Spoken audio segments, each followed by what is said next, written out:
The first thing Phil Collins noticed was not David Bowie. It was the cold. Berlin in 1978 had a way of making even famous men feel small. The streets near the wall looked unfinished, as if history had stopped halfway. There were wet cobblestones, pale shop windows, and a narrow strip of neon glowing above the entrance to Hansa Studios, blurred by mist and cigarette smoke. Phil had come into the city tired, half famous, half unsure, carrying drumsticks in one pocket and the strange new burden of a microphone somewhere in his chest. Genesis had survived Peter Gabriel leaving. That was the public version. The record company could say it. The promoters could say it. The fans could argue about it outside venues with folded tickets in their hands. But Phil knew survival did not feel heroic while it was happening. It felt like standing in front of people who were still looking for somebody else. And that night, he was not looking for a party. He was not looking for a legend. He was looking for a room where he could be quiet. What he found instead was a signature on a wall.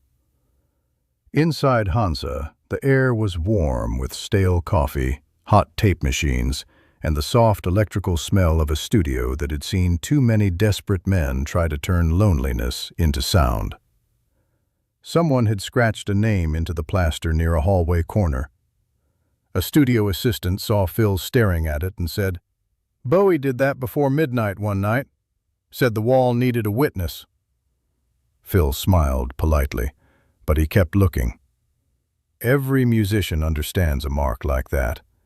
It is proof that you were in the room when something inside you was changing. David Bowie was at the end of his Berlin chapter. Low had already come out. Heroes had already turned a divided city into a trembling piece of music. To the outside world, Bowie had made exile look elegant.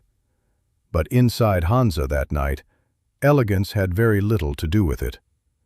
He appeared at the far end of the hall without introduction. Thin, pale, calm in the way only exhausted people can seem calm, Bowie stood under a practical lamp with a cigarette between his fingers and a coat hanging from one shoulder. He looked at Phil's drumsticks before he looked at Phil's face. Then he said, "You're the one who sings now." Phil laughed softly. "I suppose I am," he said. There was a silence after that. Bowie had been a master of becoming. Phil had been forced into becoming. Bowie changed masks to stay alive.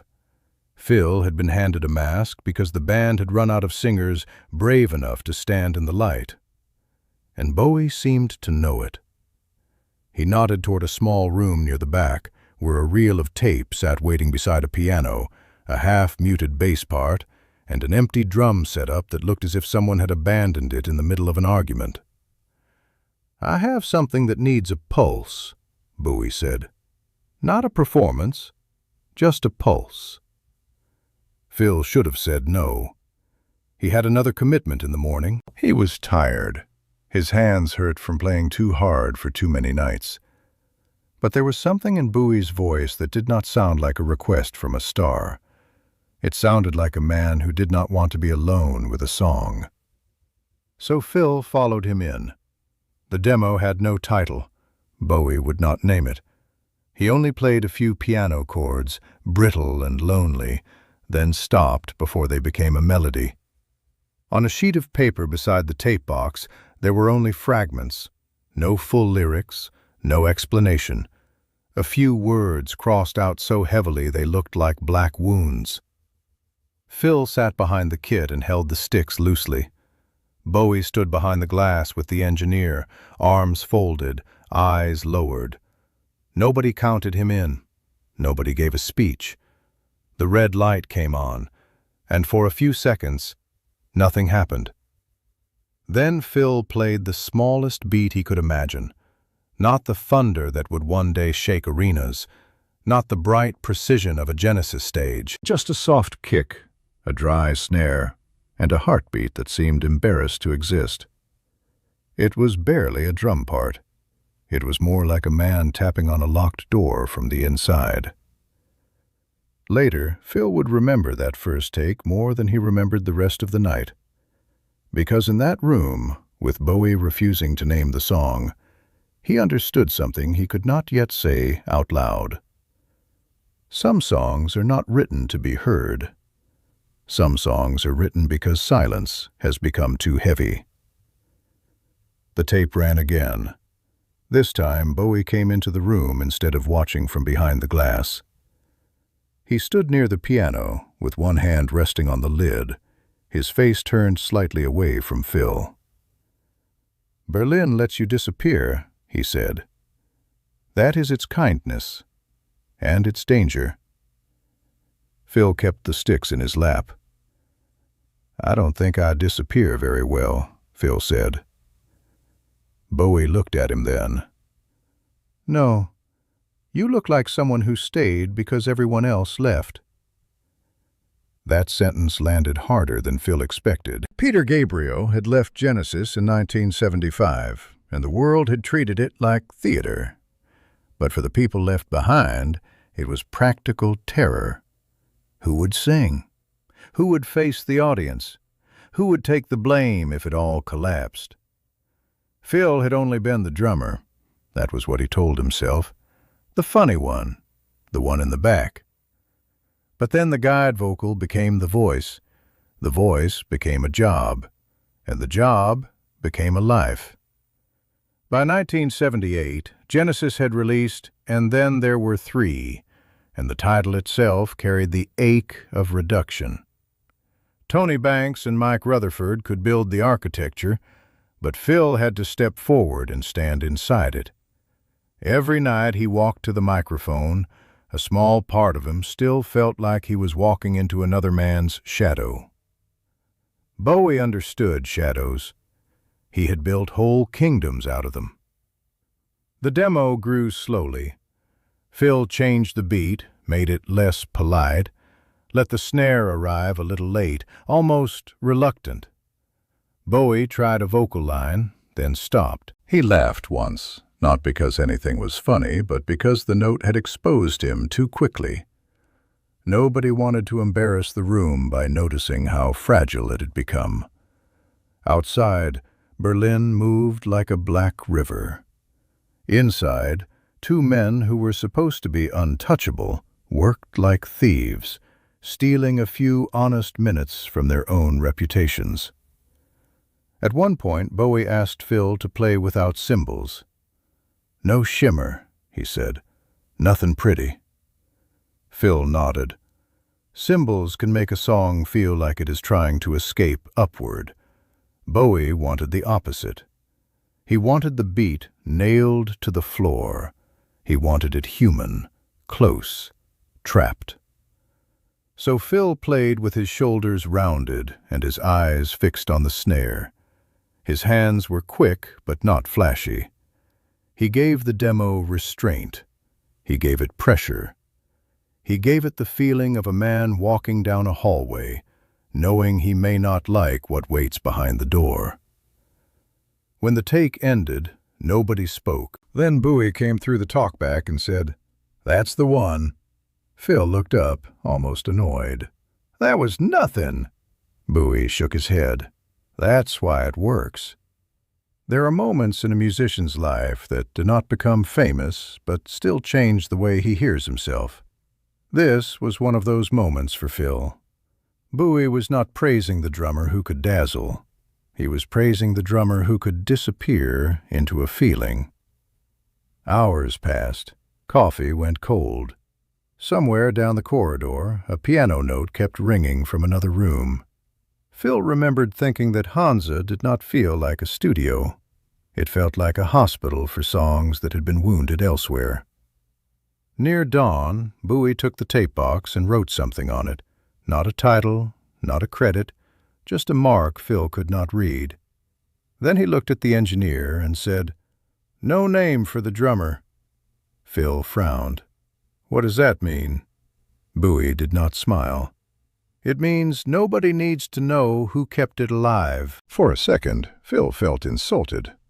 He was young enough to want credit and old enough to pretend he did not. But he also heard the strange respect in it. Bowie was not erasing him. He was protecting the moment from becoming gossip. An unnamed pulse would let it remain what it was, a private confession recorded at the edge of a city that knew how to keep secrets. And still, it hurt, because Phil Collins had spent years being heard without being fully seen. Behind the kit, behind the band, behind Peter's legend. Now, in a Berlin studio with David Bowie, even his most honest playing was being hidden again. But that was not the whole story. Before Phil left, Bowie walked him back to the corridor where the scratched signature waited in the wall. Morning had turned the windows gray.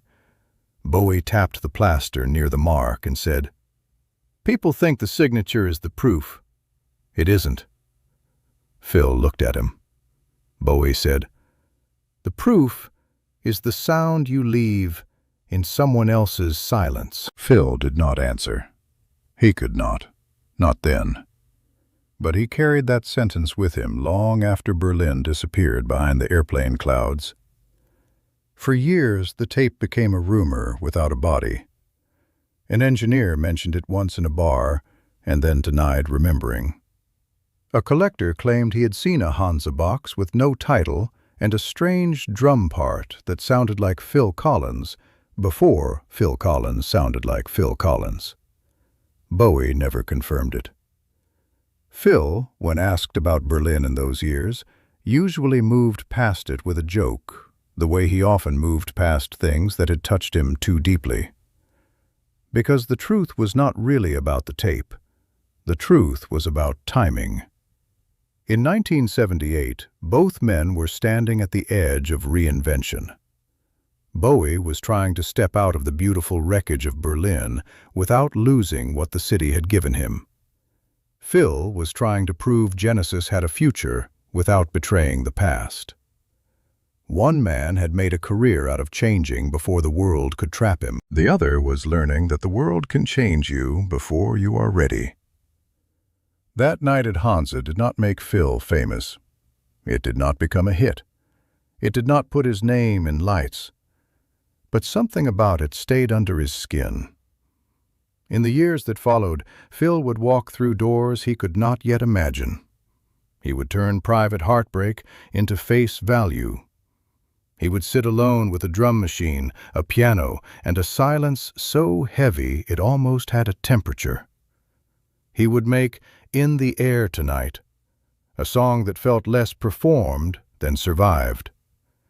And when that great drum break arrived, it would sound like a man who had waited as long as he could before telling the truth. Maybe that is why the Berlin story matters. Because before the world knew Phil Collins as the man who could make a drum fill feel like thunder, Bowie may have heard something quieter in him. Not volume, not spectacle, not the stadium version.